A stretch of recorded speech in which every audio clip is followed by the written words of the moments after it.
So yeah, things can go wrong at any time. We had a DNF for Arnoux in the previous round, and we had DNFs for Prost and PK at the opening round in Brazil. But now it is an overtake once more into the hairpin from Arnoux past PK.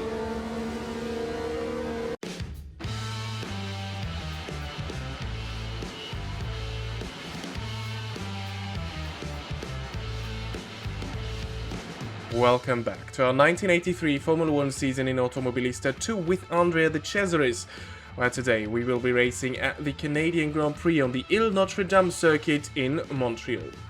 In real life, it was a good day for our current championship leader René Arnoux, who won the race from pole in his Ferrari ahead of Eddie Cheever. Our hero de Cesaris once again did not finish this race with engine trouble halfway through the race, once more not turning a good grid position to a points result. That just shows you how unlucky the guy was. As for us, we aim for another points position to keep our current streak up that still stands even after the horrible final lap of the Belgian Grand Prix, where I foolishly threw away a secure P2 due to a massive skill issue, brain lag or whatever you want to call it. With the walls so close at this circuit though, my focus needs to be laser sharp, and seeing that it usually isn't, this may well end in tears. The starting grid is on your screen right now, and as usual we start where de Cesaris started this one in real life, which is P8, just outside the points, so that leaves us with a bit to do today. And as you see the rest of the grid, it is time to go racing at Montreal. Again, half the race distance, which means 35 laps. And here we are on the grid. Lights are red and green. There you go, and it is a very good getaway. We're already past Winkelhock. Pole start for both Brabhams. We are alongside Patrese, and then into turn 1 we even move past PK, who is a solid podium finisher in all races but the opening race, his home one. Into the first chicane we go around the outside. PK was briefly ahead of us, but now we are through. I'm following Eddie Cheever in the number 16 Renault, as he's taking things very close here. It's another opportunity for PK, who looks down there inside, but we managed to stay ahead of him. And then if we get a good exit out of here, we might get an opportunity into the next chicane. It would be a bit of a lunge, but Cheever is super early on the brakes. I dived down the inside very late, or it was a late decision to go for that move after seeing that Cheever was so early on the brakes. Luckily we make the corner and we make the move, so we're up to P4. A very, very good opening lap, and we can now immediately see the battle for the race lead ahead of us between Prost and the two Ferraris.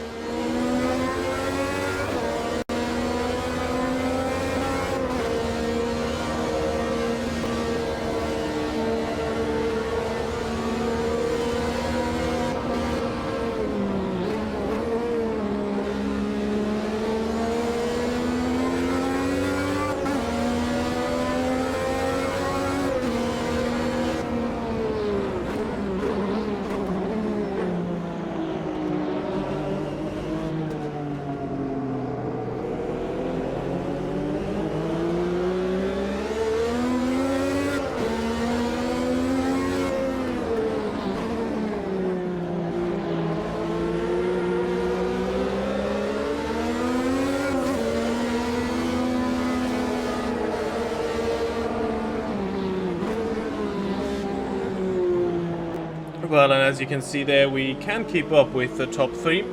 Behind us, Cheever and PK still looking out for an opportunity if I make a mistake.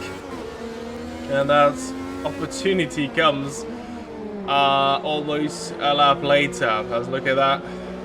We're still quite close to the top 3, though we are a bit lonely there in a sandwich between the battle for P1 and the battle for P5, not really having to do much with any of the two, but we can still all see them. And then this corner here, this has been a struggle for me every time we go here, because I love to do that. Too late on the brakes, lock up, but at least I managed to keep it on the road. But that means that Shiva is super close now. Watching my mirrors, and then into the hairpin we go. And look at that, the same thing happens again. I'm too late on the brakes, I run wide into the runoff even. And then, look at that, PK making 2 moves at once. And then there is a bit of an historical inaccuracy. In 1983, this here, the thing we just passed, was the starting grid and the finish line. It only moved to where it is here a couple of years later. As we have a go on Shiva. And then after the final corner, which is a lot quicker and more flowy back then than the one we have today, but that also means that it is more difficult to make a move there. The main opportunities, probably the hairpin and turn 1, and if you are already fully past, maybe the straight or the flat out bit after the hairpin, which isn't exactly a straight, since yeah, there is this little left-right combination, which is still almost flat out in these cars. As we're now trying to get past Nelson PK.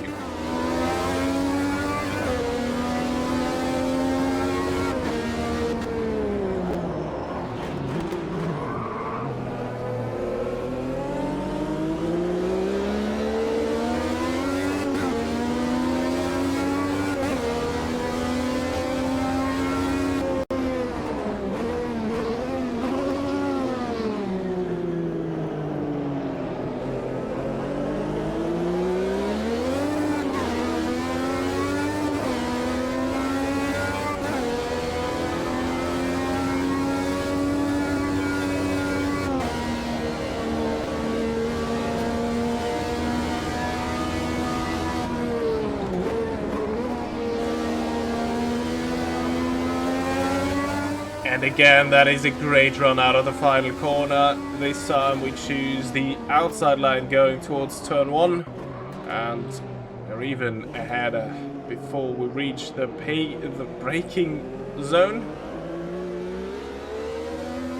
So back into our P4. And luckily the top 3, they haven't run away with it, but they are very busy battling among themselves. So our main focus has to be right now to close the gap and maybe be able to take advantage of their battle for us to get involved there. And maybe today we can stand on the podium, which I threw away, as I already said, in Belgium, which is still annoying. That was stupid, and I still don't know what I did there. But here we go, into the hairpin. Are we close enough? I think something that is... Oh, there's a bit of contact between Arnaud and Tambay. Arnaud runs into the back of Tambay. He gets a very poor exit because of that. And then out the hairpin we go, and we're up to P3. So in the past, last few races we had there, as we almost get a run there on Arnaud, backing out of it, too flowy that final corner. But yeah, overtaking has been a bit of an issue on this track and its various versions that are in Automobilista 2 for us in the past instances of this race. But this time things are going much better, and now we're witnessing the battle for the race lead firsthand as René Arnoux has just taken it off of Alain Prost.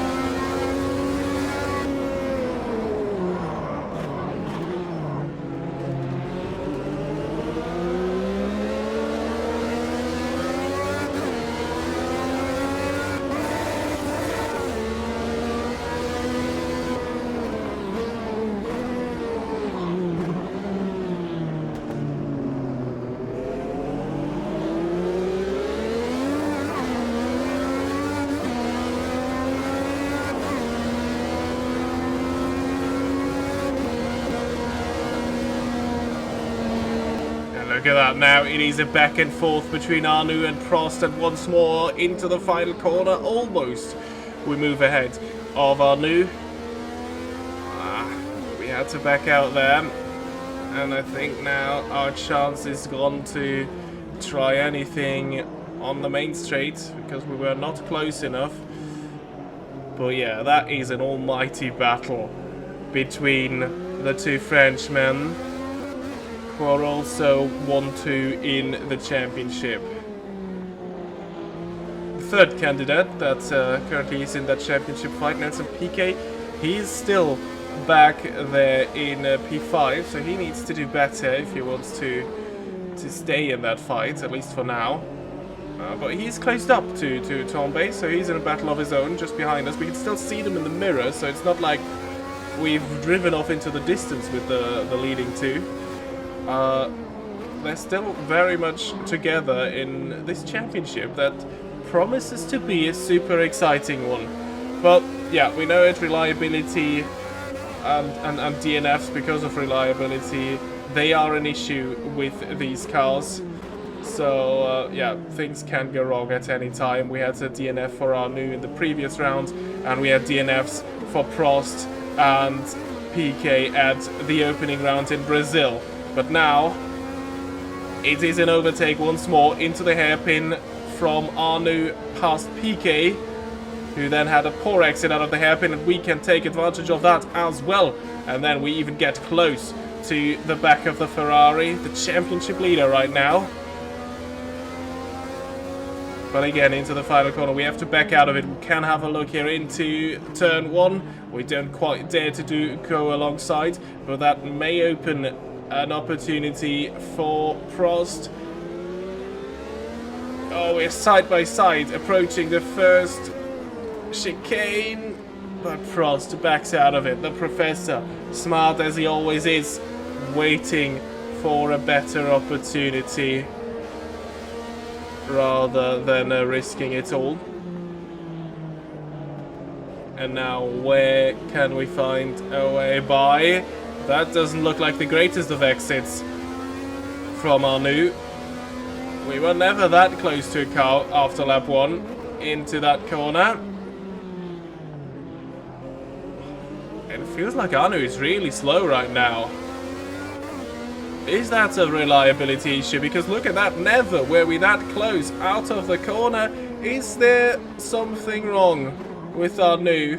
He doesn't seem to get out of the corners quite well, and then into the hairpin we move past, and then we get the traction out of the hairpin. Arnoux is still there, but again, he's dropping back on the straight. Turbo issue or something for the Ferrari, the championship leader. It would be the second time in a row that he has mechanical issues. Let's hope, for the sake of him and the championship, that that actually isn't the case.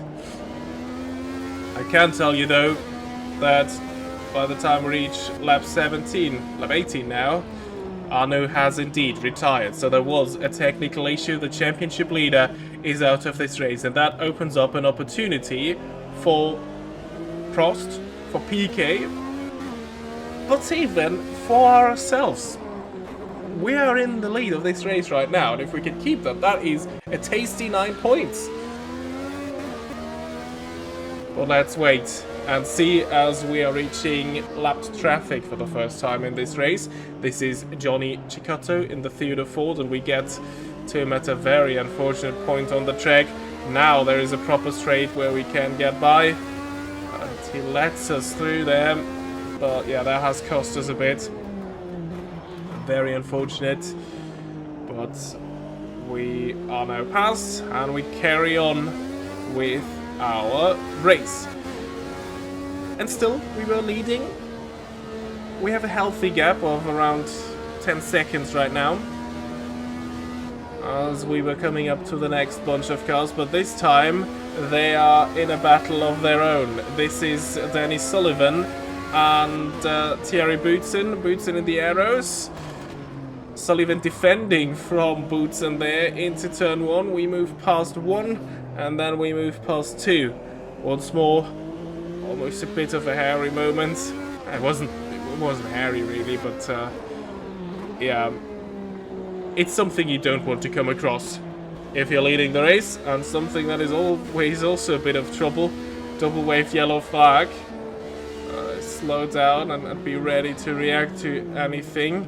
Ah, there is the reason. That is Elio De Angelis off the road.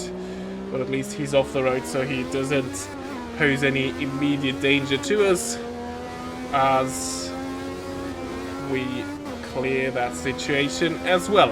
And again, it is a race of attrition, only 14 cars running, as we are already on the last 3 laps of our race.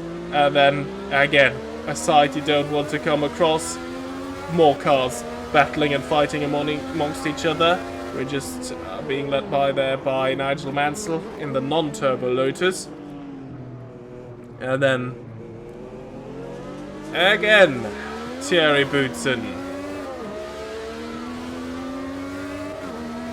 And I think there is another car, that must be the Williams of Keke Rosberg ahead of him, who slows down a bit there.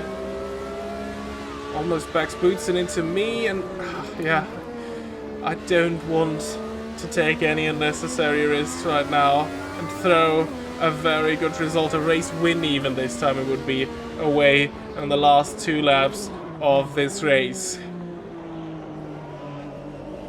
And again, I'm very honest with you, I was starting to get nervous. A, because of that Williams now ahead of me that isn't really making any or giving me any signs that he would be letting me through somewhere. Keke Rosberg, I mean, he is the reigning world champion in 1983. But still, you're a lap down. You're in P6 right now, mate. Give up the position. Maybe here. I don't quite dare to do it. I don't trust him too much there, but we're through now. And yeah, I wanted to say I was getting nervous. Not only because of Rosberg, but also because I think that situation in Spa-Francorchamps has caused some sort of trauma, I think. Where I constantly think, oh no, you're gonna mess it up next corner, it's gonna happen again. And the thing is, it happened to me in Spa-Francorchamps, which is a track that I've driven a lot and where things have usually gone well, and I think which is one of my stronger tracks. Montreal, as seen in the past, we didn't have a properly good result here. And in our 1999 season with Heinz-Harald Frentzen, I threw a race win away here on the final lap as well. So please, don't let history repeat itself. I have it in my own hands, but I don't trust these hands.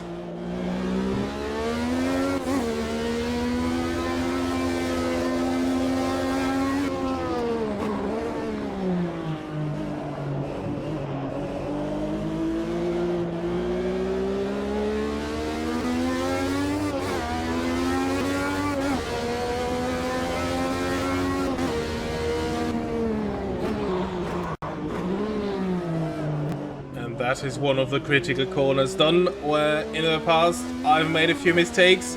Now, the hairpin. This was where it all came apart on the final lap in our 1999 season. When I had a spin here, I take things really, really carefully.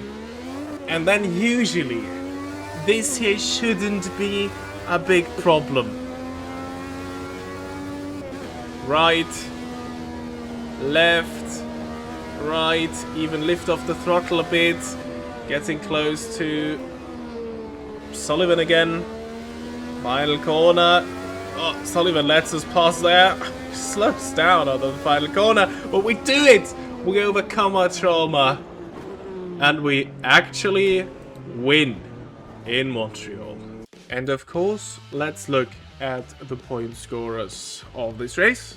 We win ahead of Piquet, 15 seconds behind us, and Piquet made it past Prost. Crucial for the championship. Good result also for Chiva. Watson, the lead non-turbo, as so often the case, even though he's starting all the way down, I think it was P20, he moved up to 5th. So yeah, McLaren on a recovery job for the whole season. And yeah, then Rosberg with the final point for the non-turbo Williams. But this is the interesting one. This is the updated Drivers' Championship after round 4. Prost has now taken the lead away from Arnoux, who took the maximum points out of the first 2 races, but then failed to score at round 3 and 4. Nelson Piquet with, I think that was the third second place finish for him. He is in P3. Just 3 points behind, and now with that race win, we all of a sudden enter the championship fight. Just 6 points behind Alain Prost. Could we mount an unlikely challenge here? Well, we will see. Still 6 races to go. Then it's Tambay and Rosberg, and then here on the second page it is Watson, Chiva, Warwick, and Lauda. Constructors' Championship, also an interesting one. Ferrari still in the lead, but Renault have closed that gap right down. Only 2 points now between the Italian outfit and the French outfit. Bremen BMW now in a fight with Alfa Romeo, but both of these teams pretty much a one-horse race. Riccardo Patrese in the second Bremen hasn't scored so far, and neither has Mauro Baldi in the second Alfa Romeo. Again, a DNF. I think that is 3 out of 4 races he did not finish so far. And then the battle for non-turbo supremacy still going on between Williams and McLaren. Right now, they equal on 8 points. And that has been it with round 4 of our 1983 Formula 1 season in Automobilista 2. The next race will take place at Silverstone, the old Silverstone, the high-speed, flat-out Silverstone. So, subscribe to not miss that, leave a like if you did enjoy this video, and I hope to see you all the next time. Until then, goodbye.